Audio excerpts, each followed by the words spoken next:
অস্ট্রেলিয়ার ১২৪ বছরের ইতিহাসে এই প্রথম ক্ষমতায় থাকা অবস্থায় বিয়ে করলেন দেশটির প্রধানমন্ত্রী অ্যান্টনি আলবানিজ। দায়িত্বের মাঝে থেকেও যে গাঁটছড়া বাঁধা যায়, শুধু দেশ নয় নিজের জীবনকেও গুছিয়ে নেওয়া যায় ইচ্ছে থাকলেই, তা তিনি করে দেখালেন, যা ইতিমধ্যেই দুনিয়া জুড়ে ভাইরাল। তবে এটি শুধু অস্ট্রেলিয়া নয়, বিশ্বের ইতিহাসেই এমন ঘটনা বিরল।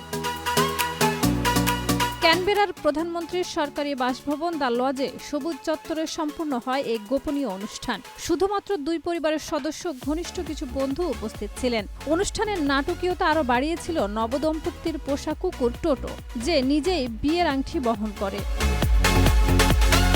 কনে জেডি হেইডন তার বাবা মায়ের হাত ধরে মার্কিন গায়ক বেন ফলসের ল্যাকিয়েস্টের সুরে বিয়ের মঞ্চে প্রবেশ করেন। বাতাসে প্রেমের সুর, পাশে দাঁড়ানো প্রিয়জনের হাসি, এ যেন সময় থেমে গেছে।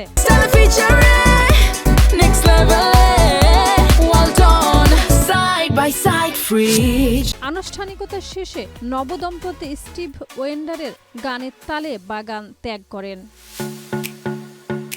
নবদম্পতি এক যৌথ বিবৃতিতে বলেন, পরিবার এবং ঘনিষ্ঠ বন্ধুদের উপস্থিতিতে আমাদের ভালোবাসা ও ভবিষ্যতের অঙ্গীকার ভাগ করে নেওয়া এক অপার আনন্দ।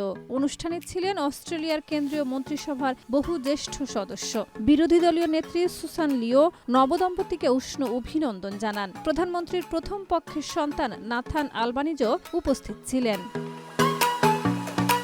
এর আগে ২০১৯ সালে আলবানিজের ১৯ বছরের দাম্পত্য জীবন কারমেল তেরবাটের সঙ্গে শেষ হয়।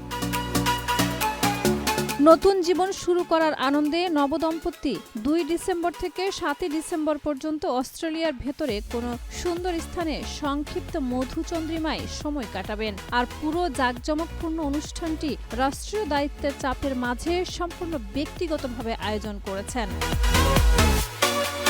এই দিনটি শুধু ইতিহাসের পাতায় নয়, হৃদয়ের পাতায়ও লেখা হয়ে থাকবে একটি প্রধানমন্ত্রীর প্রেমের গল্প, যেখানে ছিল গোপনীয়তা, ঘনিষ্ঠতা এবং আংটি বহনকারী একটি কুকুর। শাহিদা রুবি, মাই টিভি।